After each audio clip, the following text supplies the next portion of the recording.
flew overhead, and it had a way that it flew. Yes, but I'd rather not talk about it. It was a frightening feeling. It felt like it wasn't normal.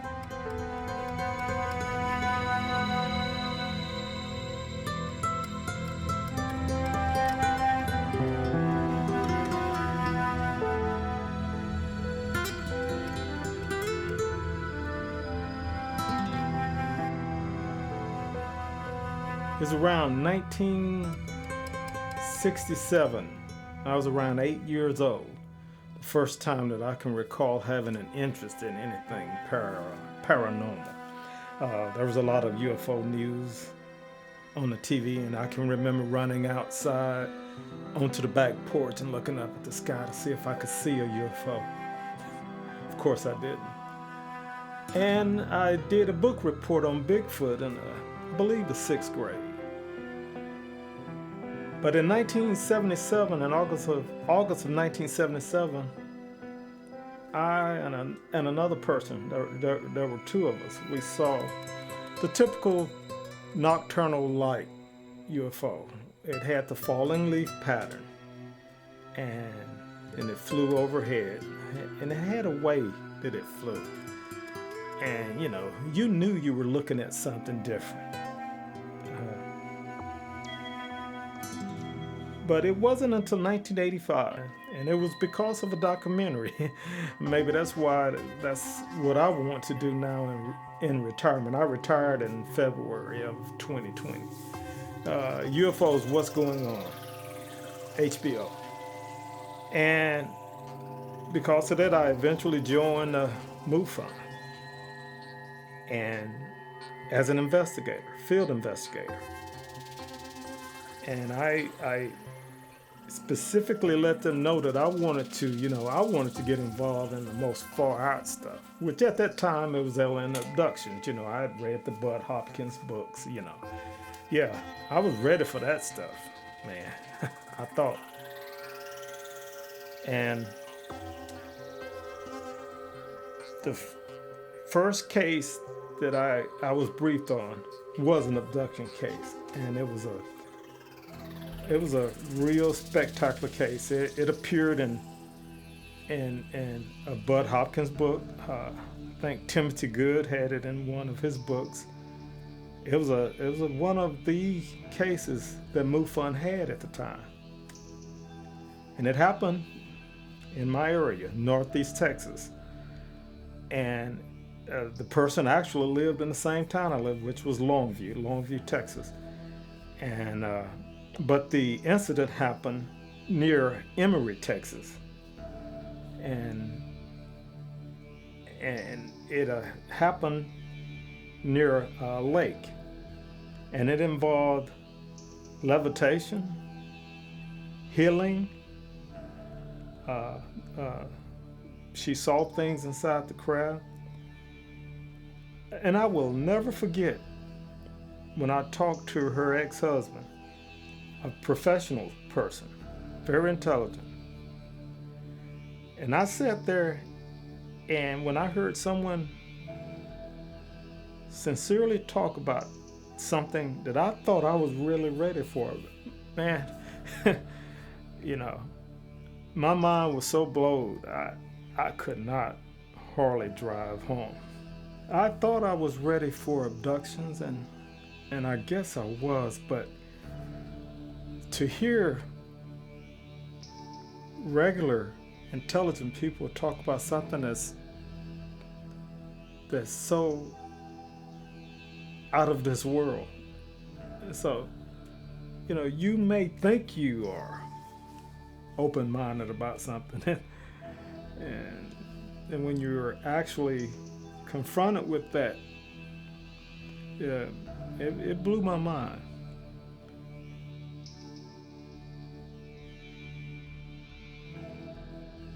Well, I thought it was different.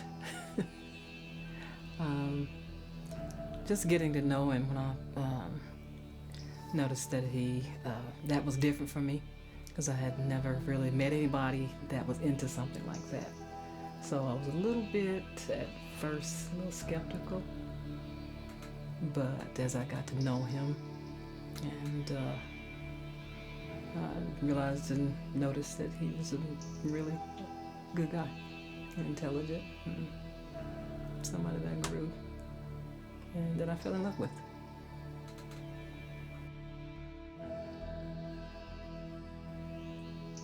Yes, sometimes, yeah, a little bit. Well, when I first thought when my dad first started talking about UFOs, he's been doing this my whole life. He's been talking about UFOs since I can remember, since I was a little girl. We used to look at the stars, and he would tell me just little interesting things. But I never really thought too much of it. I always thought that it was just a hobby that he enjoys doing. And then the older I got, I picked up more interest in it because it's interesting to know what's going on and the possibilities of other things living out in the outer space. So it's interesting. So I didn't have a lot of cases. I didn't leave a big mark with MUFON. No spectacular investigator.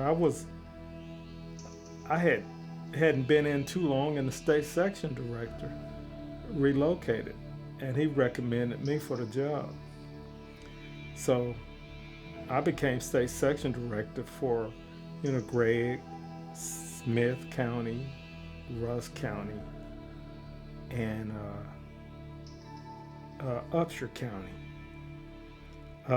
Person that it happened to was working on a master's degree at UT in Tyler, and this lady was there, and she just happened to be the state section director, and she heard from some of her friends some of the things which to her it was just dreams, and then some things happened, like driving in a fog freaked her out because her experience on the craft, there was a fog-like substance that surrounded the floor before they came and took her and her 18-month-old daughter out of the car.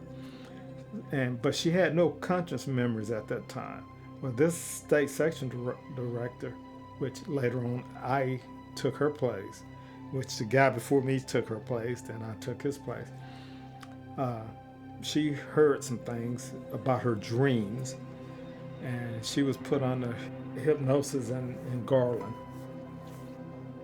So there I was, a pretty green investigator, and now I'm a state section director over four counties. And then a little strange thing started to happen, and it started with the case that I was given. It happened in Frankston, Texas, during the 1973 flap, in which several people saw it. People were downtown Frankston at the movie theater, saw it go overhead. This young man and his friend were chasing it, and he had his first wife in the vehicle with him. A wire type thing came out of the UFO and severed the axle on their car, and they ran off the side of the road. Well, I met with that guy, but let me go back. I got a call. I was at work. I do music on the side, and I still do. But I made my real bread, as a electrical instrumentation guy at a petrochemical plant. Started out as Kodak and then Eastman Chemical. And I was at work, and I got paged for a phone call. And I answered the call, and it was a TV reporter from Channel 7 in Tyler.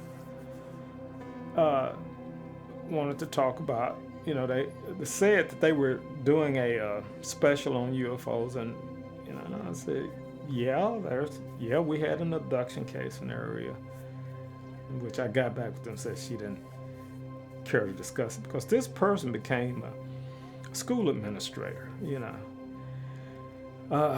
or she was in administration in the school system, so she moved up, her master's degree paid off. But this same reporter said, "Hey, I need for you to check this guy out that claims to be into this UFO stuff and mentioned about the Frankson incident where a UFO disabled a car. She gave me his number and wanted me to get back with her and let her know what I thought. Well, I didn't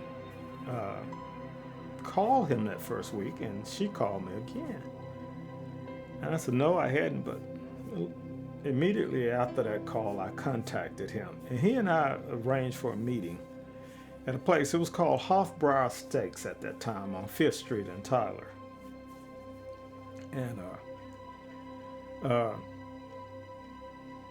And we met. I walked into Hofbrauer, and I had my briefcase.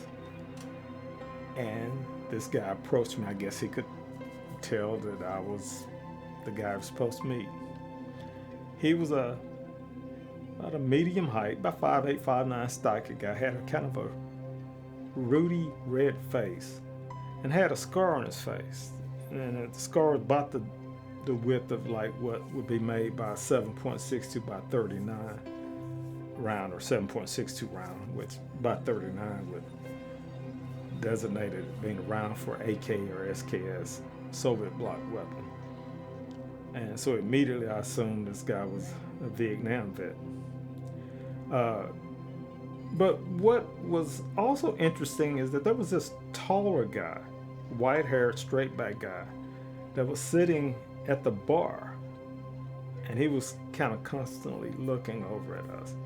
Well, this guy, and I'm not using any names, but this guy said, hey, can we go off somewhere? So we walked away from where the bar was at, and you go kind of down a little bit, go up, and there's tables and booth, so we went off to a table to ourselves. And I noticed that guy at the bar was constantly looking back at us. Now, as I noted, I look at my notes from that period of time. I was pretty much nuts and bolts. Even though I was wide open about, looking into abductions, I was pretty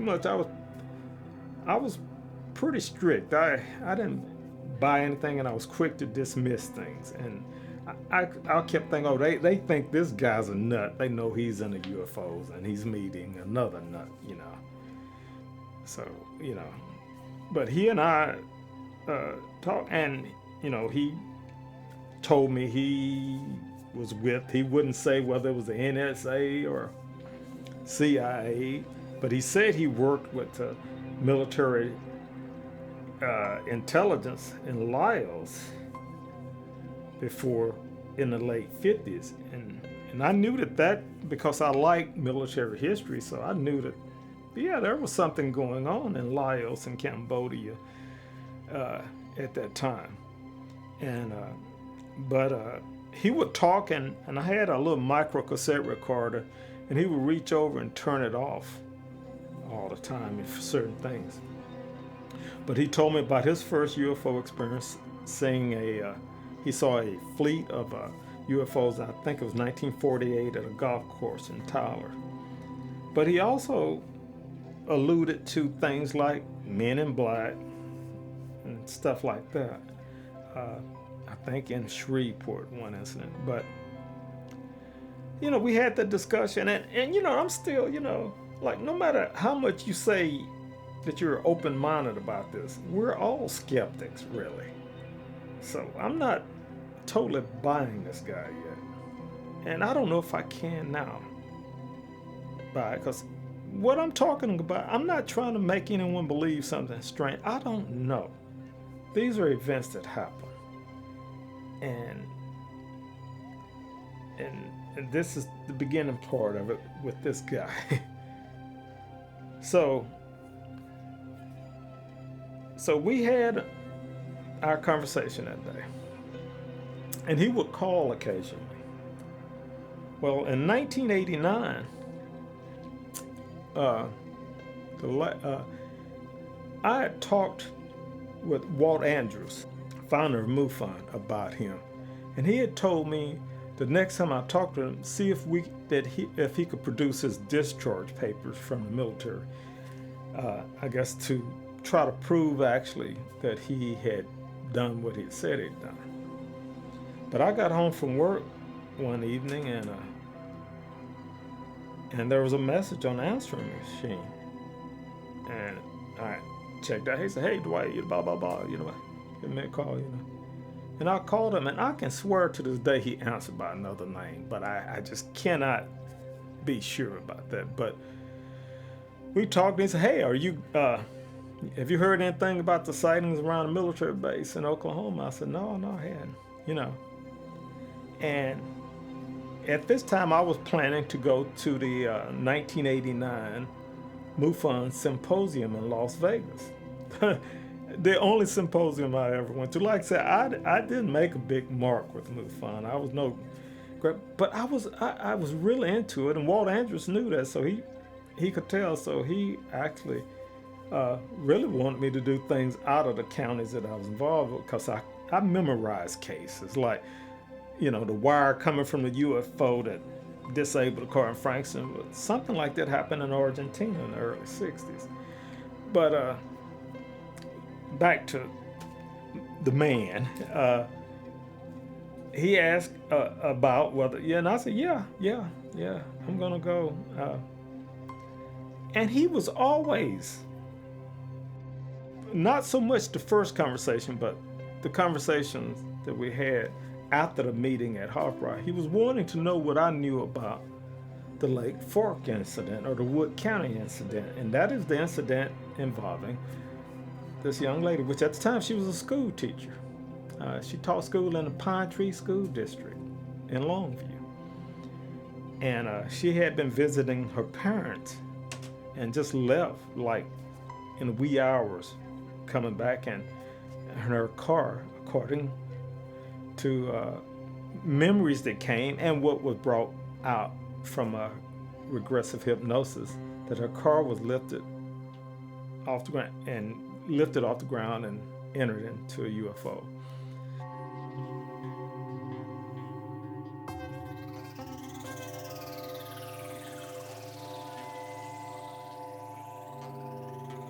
He was wanting to know things about what she saw, and I didn't know what she saw in the crowd. Like MUFON would keep these things close to their chest.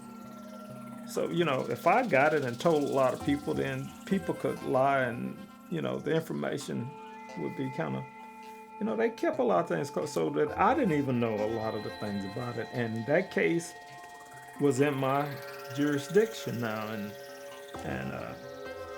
but I didn't know about it. And so, and I noticed he was asking about that. Well,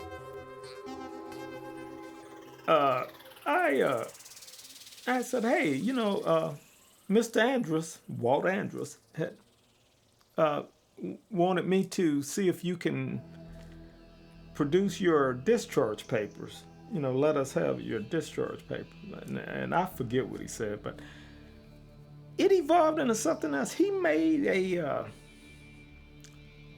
subtle suggestion to the fact that, I don't know how we got to it, but he brought the conversation to the point to, Dwight, you can get hurt doing this kind of, stuff. And I said, well, I can take care of myself. I just thought it was strange that he went into that mode. But, like I said, that was the last conversation I ever had with him. Needless to say, we didn't get discharge papers. And the last time he ever called me. But I did investigate the Frankston incident, and I did meet with the guy that had that happen to his car. And he thought this guy was kind of strange. And he and I met with it was his ex-wife now, but it was his girlfriend and later wife. And we went to their home where they first saw the object out by a body of water, a little lake. And they followed it into town, and people at the theater saw it. And one of his friends was there, jumped in the car, and they chased it, turned a little off-road chasing, and that's when the wire came out.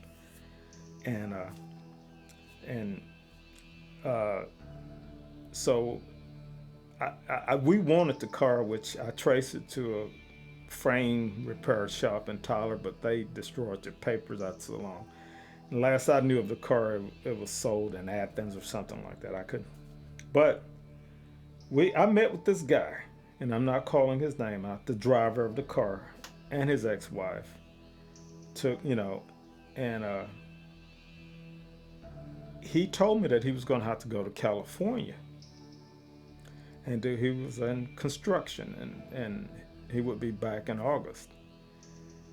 And when August came, I tried to call him, and I never could. He never answered the phone. I left messages, never returned my message. And some time went on, and I wanted to close the case out. And since I couldn't locate the car, and with the MUFON, you have these cases, and I hadn't done that much in MUFON, so I kind of wanted to close the case out. And I'll get back to that, because this was in August of '89 when he was supposed to come back and would never answer my calls. The last conversation I had with the man was a month or two before I went to Las Vegas. So I went to California first, visit cousins, then I went into Las Vegas, and boy, I got to meet. I think Bud Hopkins' room was right next to mine. I got to meet Stanton Friedman. We had conversations. I saw one of my heroes, Jacques Vallée, there, Timothy Good. But it was interesting, and I told Stanton Friedman a lot about this guy and the things he said, and he kind of warned me about, there might be some people trying to feed misinformation. So, and we were having our conversation, but I think it was Channel 8 in Las Vegas that kind of interrupted us and did an interview. I think I have a picture of them. But the first night, I'll never forget when I met Walt Andrus. I tried to drink a little bit at the time. I think I had a little glass of white wine, and I forget what he had. It may have been a beer. I'm not sure. But we introduced, because we had talked on the phone, and he walked off with me, put his hand on, and asked me how much I had been briefed on the Wood County incident, or the Lake Fork. And I told him that, I'd had the state section, and we talked a little bit, and I thought that was cool. I look back now, that I got to meet these. I only went to one symposium, and I got to meet these people and to have this experience. But one thing about that symposium, that was when William Moore come out and admitted that he had worked with the government, and all that I've read about that, no one ever mentioned what happened, because I was kind of out of it. My cousins and I partied so late that night, and those lectures were long, and I was feeling bad because, here I am at this symposium. How many will I make? And I'm having a hard time keeping my eyes. And I look back and I saw my hero, Jacques. Well, yeah, you could tell he was a little bit. But no one ever mentioned that when William Moore did this, there was an uproar, and someone marched out and turned the lights off in the auditorium. All of the accounts I read in books, no one ever mentioned that, but that happened. But that was a cool part of my life. I got to meet people, but when I came back, I couldn't get hold. The guy I couldn't get hold to this construction worker that had the car in Frankston. Well, some time goes by. I got married in 1990, and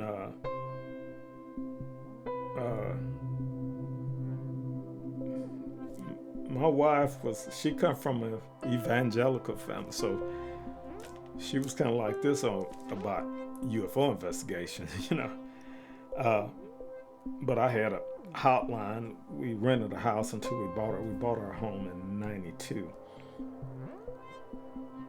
And I had an office set up there and had a hotline set up.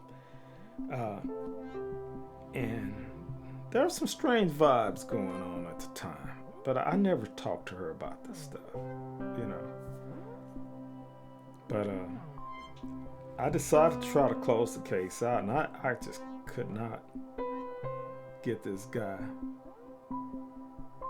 to respond earlier. Like some time it went by from 89, you know what, we're almost 2 years, but I saw him at a construction site, so I knew he was back in Texas. And I called and he answered. And one of the first things he asked me was, do you have a secure line? Man, I'm just no, I don't have a secure line. And he told me that when he pretty much let me know that he didn't really want to talk to me. And you know, I'm kind of like, what's going on? But he finally said, you know, when I come back from California, he said, man, there was this girl that lived next door to me, and I always thought she was cute, but she really didn't have nothing to do with him. But so she run over to him and said, hey, while you were gone, there were guys in black vans and stuff going through your house. And he said she hollered over the fence, hey, what's going on? And I don't know whether they told her that they were FBI or whatever, something like that, you know. And, you know, she got back. And he said he told his friend, and he was scared. He was scared to stay there. And his friend said, hey, you met with that UFO guy before you went to California. So he was thinking I had something to do with that. And like I said, I got hold of him from Mr. Cloak and Dagger, the man. And so now I'm thinking, what's up with all of this, you know? So now I said, no, it wasn't, you know, and you know, then I thought back. Just sometime before that, I called that TV, and every time I talked to this TV reporter, you had the feeling, I thought she just thought I was a nut. You know, you felt like someone knew something you didn't know, or they were laughing at you behind your back, or there was something like that I felt. And so I had just kind of, after that last conversation with the man and that little vague threat, and I went to the symposium, come back, and never heard from him anymore, and no discharge paper. So I'm gonna fill her in on this. For some reason, I decided I'll call Channel 7. I'll call the TV station because I had a number to call her, and I just decided. And so I called, and I asked for this person, the name with the at the information desk that I called. They never heard of her. And then some months or a year later, then I finally get this guy to talk to him again, and then he's claiming that people in black vans and stuff his neighbors told him had been to his house. He didn't want to talk to me because he thought I was all of that. And I'm going, you know, is there a bunch of people pulling my, was Stanton Friedman right? Was there an organized thing to like give me a green state section director, a bunch of crazy information? You know, and then sometime after all of this, I closed the case out the best I could. I've never been in communication with the guy that drove the car again. I looked him up here lately to try to see where he lives. I thought about it, but I just didn't. I thought about contacting him again. I just didn't, but and then something really strange happened to my wife, and it put me in a different mode. Did anything happen to me? Yes, but I'd rather not talk about it.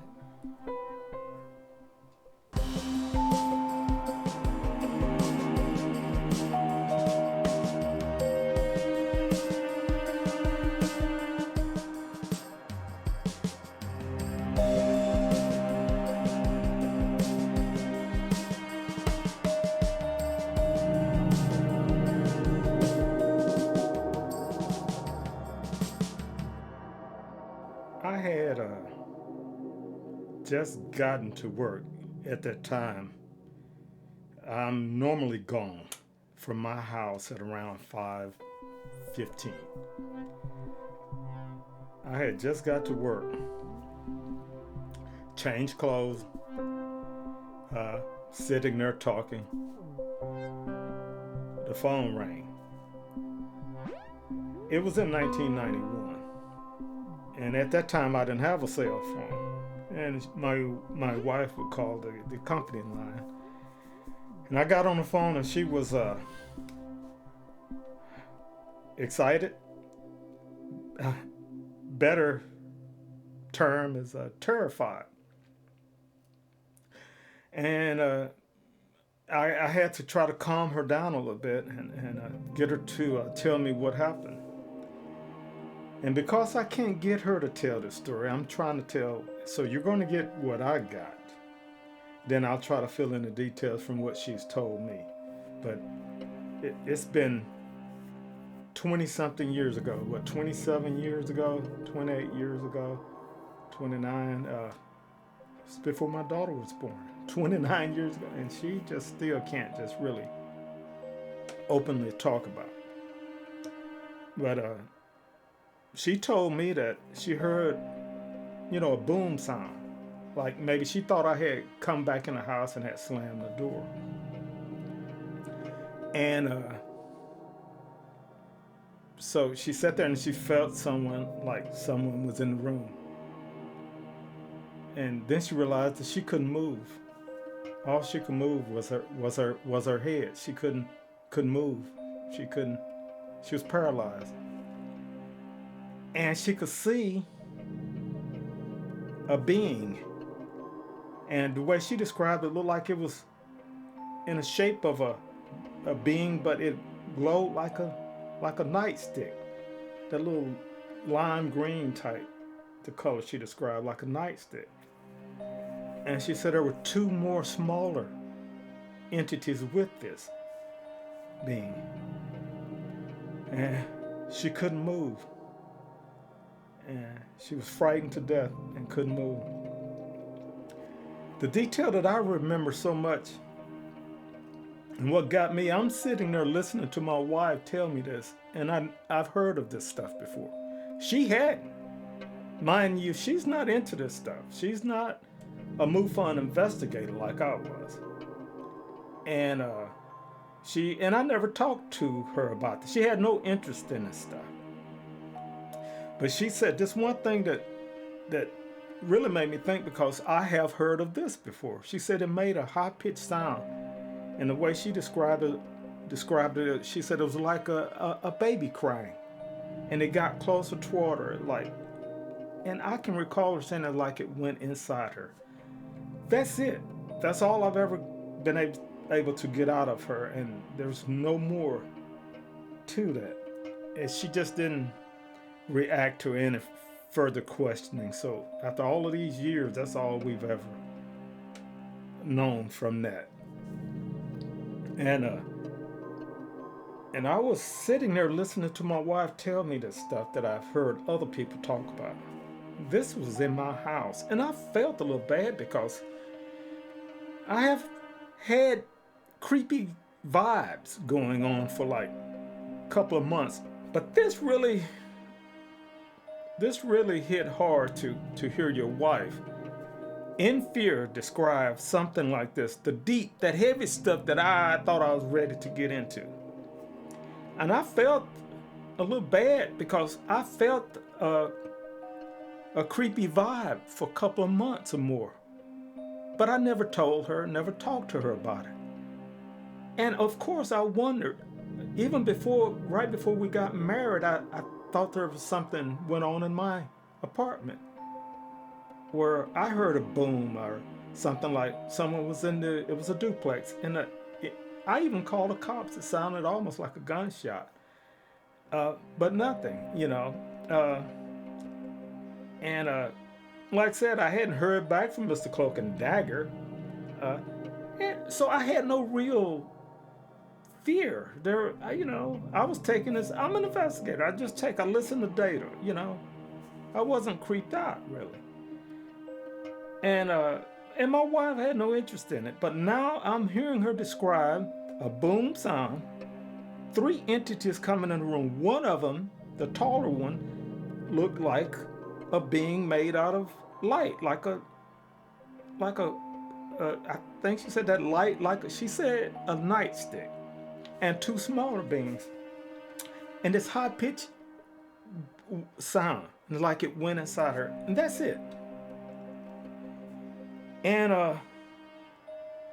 my wife tested positive pregnancy test, sometime after this month or 2.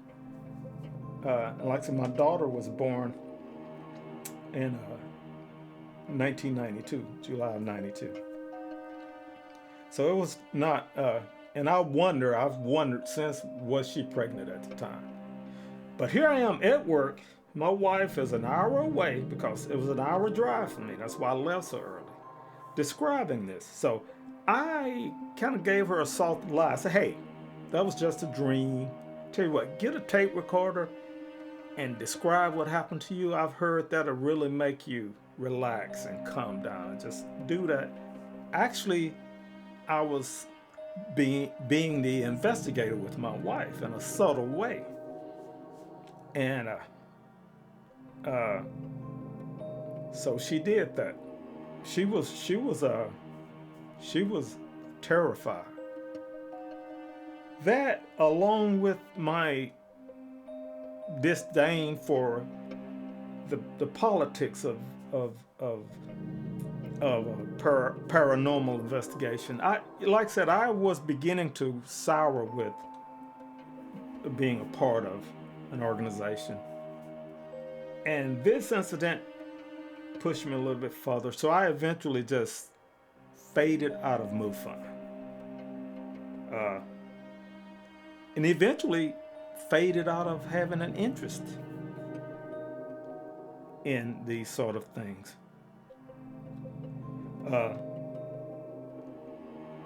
And my wife and I did not talk about this that much.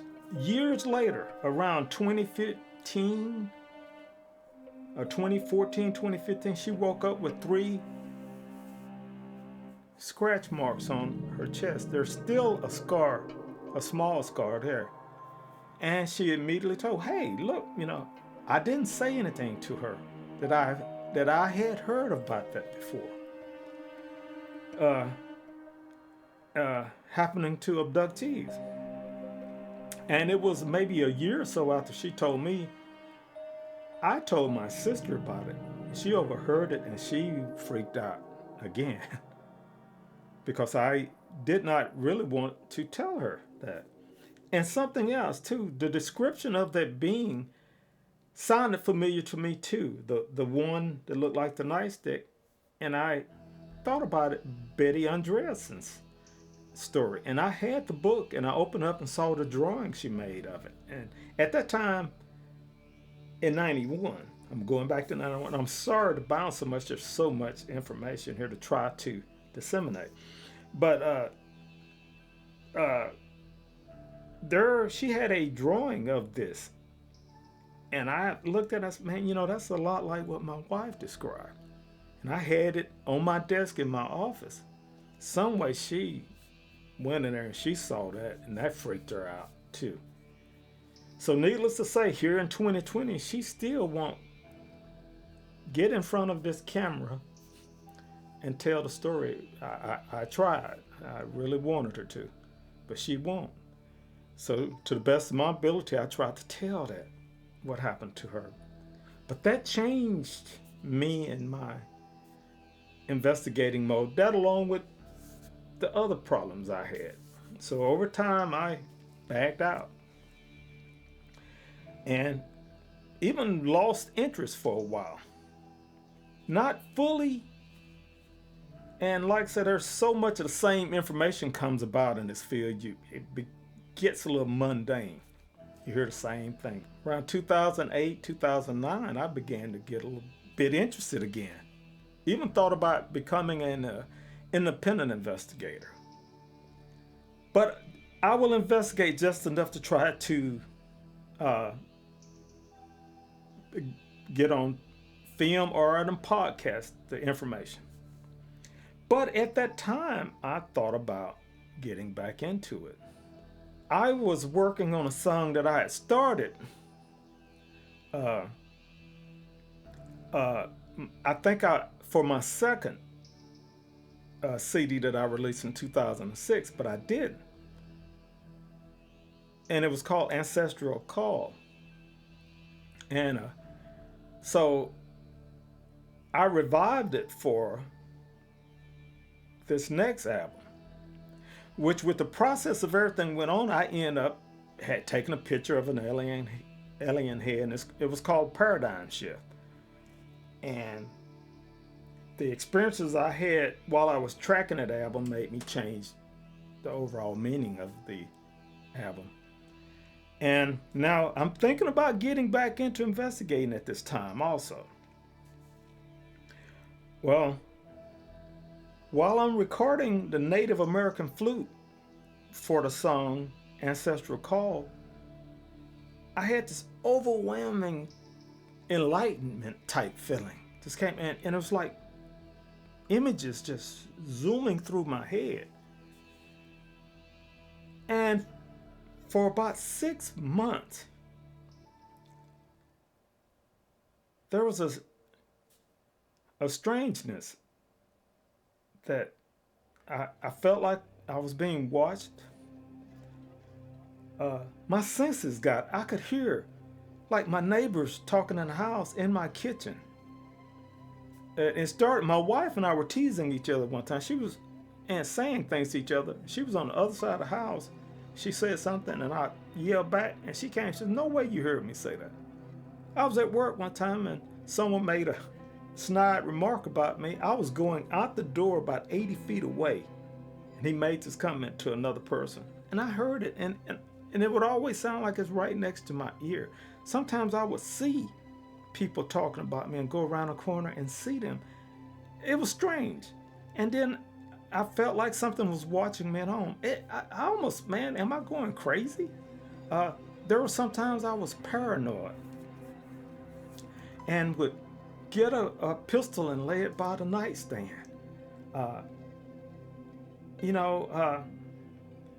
And there was just a series of strange things that were going on, and I really would like to tell a lot of the details, but it sounds so crazy. As open as I'm trying to be about this, I don't know if I want to go there. But this went on for at least from December to June. Everything ended after I saw another UFO. Got up to go to work, heading to the truck, saw the falling leaf, and it stopped and started floating. And man, I took my iPhone, and I'll tell you, it's hard to take a picture with the iPhone. I put it on video, and that didn't work, so I just started snapping, and it stopped. I was in my neighbor's yard by now, and it stopped. And I looked up, and I had told myself, if I ever have I was going to see how far is there a distance restriction on telepathic abilities that they have? So I always said if I saw one again, I would think something. And when it stopped, I said, "Oh, you're not fooling me. I know what you are." And it started moving again. And right before it went down to where the tree lines where I couldn't see it anymore. The last shot, I got a picture of it, and it appears in the center of my CD folder, my Paradigm Shift CD. But I captured it.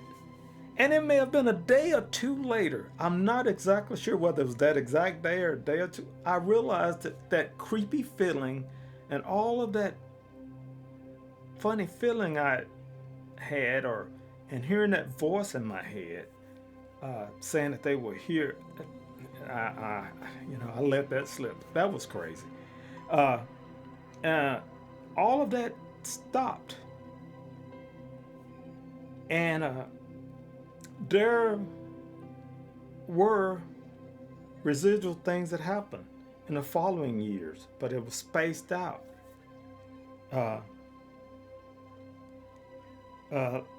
Like say, my wife woke with the scratch marks on her chest. There were two strange things that happened to me that were beyond anything that I'd ever experienced. Like I said, things that happened to my wife. My youngest stepdaughter were getting strange vibes in the house. And my daughter saw something in 2016.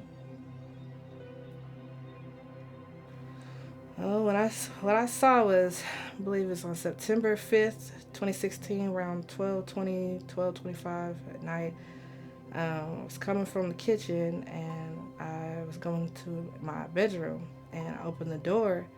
And when I open the door, I usually like to look around and make sure, that's just a habit. I just like to look around. And I looked at my window and I saw this really big light. And right next to it was like 4 other lights. So it was probably about the size of, I'd say about the width of cups. And when I looked at it, it looked like it reacted to me. Like it knew I was watching it. Like, I can't explain it. Whenever I looked at it and I stared and I was like, what is that? And it like almost hovered, like glided a little bit, and then it shot off. And the feeling that I got when I looked at it, it felt like, it was a frightening feeling. It felt like it wasn't normal. Because at first I tried to talk myself into thinking that it was headlights of a car or anything else. But when I first looked at it and I got that feeling, it was just this real, it was a frightening feeling, because I just felt like it was almost like it was looking at me and I was looking at it. And so I just kind of like, I went back out and I kind of sat down and had to process what possibly just happened. And yeah, so that's how my interaction went with that. I often wonder, did I bring this upon myself? Did my interest in this is some way, are we like part of like a giant quantum supercomputer grid to where our consciousness is in this grid, and those that have the technology to monitor it can't. I don't know. I really don't know. But the two things that really made me feel like, man, now I'm trying to tie all of this together, all of these strange things that happened. Like one time we all went out to eat. This was probably in early 2000s. We come home, there's these little pellets. The rails about this wide, old-fashioned bar wall in the house. There was these white pellets, look like these little white pellets that look like the little silica pellets. They're in a desiccant package. They were all along this rail. They were on the counter, the kitchen counter, just all along. Not a single one on the floor. I looked at the wall to see, hey, these things fall, none on the floor. And I took to work, and they were water soluble. One of the engineers at work sat there and we played with it. I wish I knew what I did. But mind you, I was at that stage at that time where I'm still distancing myself from paranormal research and things. In the midst of this 6 months or so of this strange vibe, I come out to the studio about 7:15 to work. About 7:20, my daughter come out, needed money for gas. So I told her to hand me my wallet that was on the filing cabinet, gave her the money, and on your way out, put it back on the filing cabinet. She put it there, walked out, boom. That's it.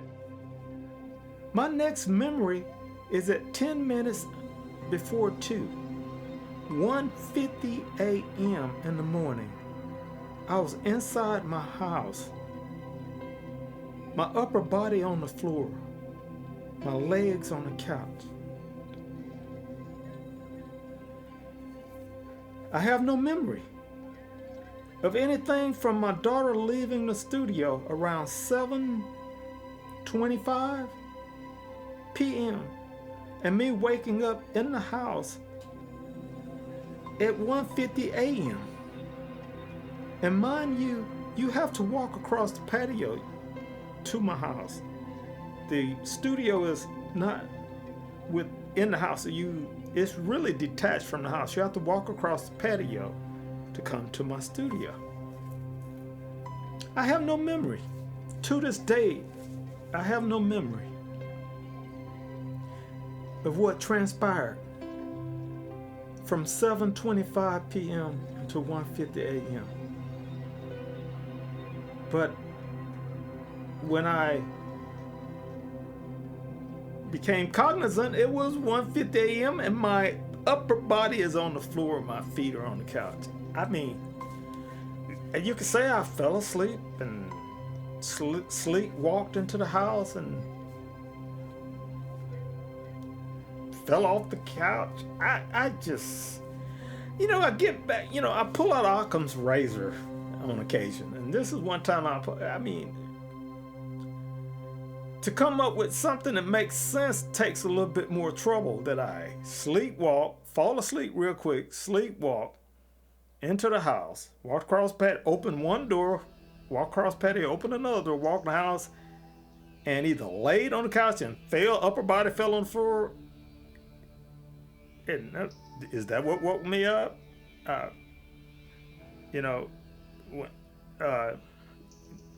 Did I do that? Did I fall asleep and upper body fall on the floor? And I don't know. So maybe when I pull out Occam's little razor, I mean, it takes a little bit of work to make that something. But I don't have a clue. And I can't suggest that something took me away. I can't say that because I don't know. What the story is that for 6 hours I don't know. I was not sleepy when I come out here. I come out here to work. I was not sleepy. Why didn't anyone wonder what happened to me? Which is not unusual for me to work real long hours in the studio. But my wife may have came out here about 11 or so to check on me. 7:25 to 1:50 a.m. I just cannot. That has bothered me all of these years. But that was in that period of time, in that 2012 period of time, High Strangeness. And I was working, and like I said, it changed the whole concept for my next album. And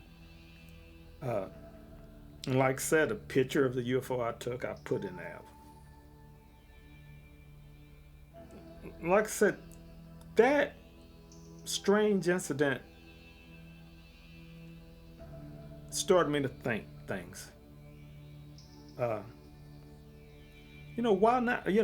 I've been an investigator as far back as in the late 80s.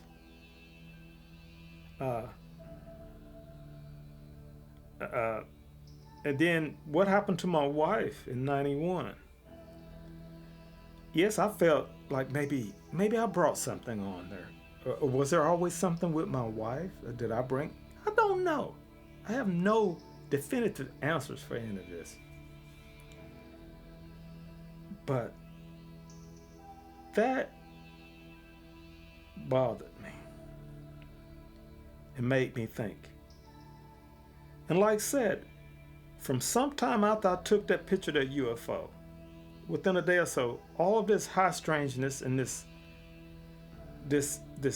I was afraid sometimes. And I felt like I was being watched. I felt like someone was in the room. My senses were increased. I could hear people talking from long distances away. Sometimes I could see images of folks in my head before I saw them, you know. And there was a communication. And I saw, every time I closed my eyes, I would see that golden ball in my head, like a gold. But the incident that happened, the last strange incident that happened, that made me start putting all of this stuff together. One night, not sleepy, 1:15 a.m. Hey, I'll watch History Channel until I get sleepy. You know, and I go to sleep. Go in the den about 1:15, turn it on History Channel. The next thing I know, I'm screaming. I'm screaming. And then I felt something next to me. And I look over and I see this round black thing, maybe about a foot in diameter, with these tentacles dangling and moving off of it. And it was like this, and it was about like this on me. And I turned back around and closed my eyes and shook my head. You know, maybe I'm having an hallucination, you know, shake it off. When I turn back around, I still see it. Man, I started to get afraid then. But it backed out, and then it went across the room and just almost like evaporated through the wall going outside. And, you know, I'm like, it was surreal. Am I dreaming? What was this? But the fear and the clothes, it was real, but it was, but the investigator kicked in. So like I said, I had put together an investigation kit. So I had things. Had Geiger counter, had a little Geiger counter, a tri-field meter to measure magnetism and all. So I got all of that. I took a picture of where it went through the wall, to how it looked before it went through the wall. And I took a black marker and I drew it to scale the best I could where it was next to by the piano and the TV. And then I took readings all around the couch and by me. There was nothing out of the ordinary. But you know, then I sat down and like, what was that? You know, I did the investigator stuff, took all the information. What was that? And I thought, and over the years thinking about it, and I thought something at night. I mean, why did I scream? To this day, I have no clue why I was screaming. Was that what was making me scream? But when I come to, I was looking straight ahead and felt it next to me. Was it hooked up to me? What was it? What were those tentacles? What was that? What was it? Was it? Then I started putting all this together. Is there something? Are we like a part of some great big giant quantum super computer? Is our consciousness a part of Like I said, is our consciousness a part of a grid that's a part of this great quantum superposition that some entities are tied in with? That my interest or the things that I was involved in, did it generate this? Was it always there? Is it? I have no clue. I have no clue, but that has been a thought. And I've never just mildly thought about regressive hypnosis, but never have. But like I said, with my wife, our data ended right there with the high-pitched sound, like something going boom. That's it. With me, I wake up half on the couch, half on the floor after 6 hours. Boom, that's it. Lost out. I don't have any memory. And with this thing, I actually saw something. But what I saw was, what was that? What was it doing? Was it even real? Is any of this real? Or is it just something beyond even what Dr. Jacques Vallée said about what, like he said, he would be surprised of the UFO thing and these entities, these denizens of this other realm are part of something as simple as aliens visiting us. Yes, I can read it. This is something far deeper than that. But what is this? Did being an investigator generate this? Was it all? Which came first? Are people that have something like this a part of their history driven to become investigators? And things like this happen? And does it happen to everyone? And I strongly believe that a lot of things happen to a lot of people. Just a very small amount of people have enough memory to know that something happened to them. I can't give you any answers. I don't know what all of this is about. I want to make films. I want to talk to people with their experiences and have it on films. COVID came along and here I am doing my story. And I hope it's just not another suck documentary. But in the end, what is real and what is not? What drives the investigator? Or is the investigator driven? Or do things happen to people that go there? I have no clue. I wish I knew. I looked at the clock right after this thing vanished through the wall. I looked over the clock. Only 5 minutes had passed.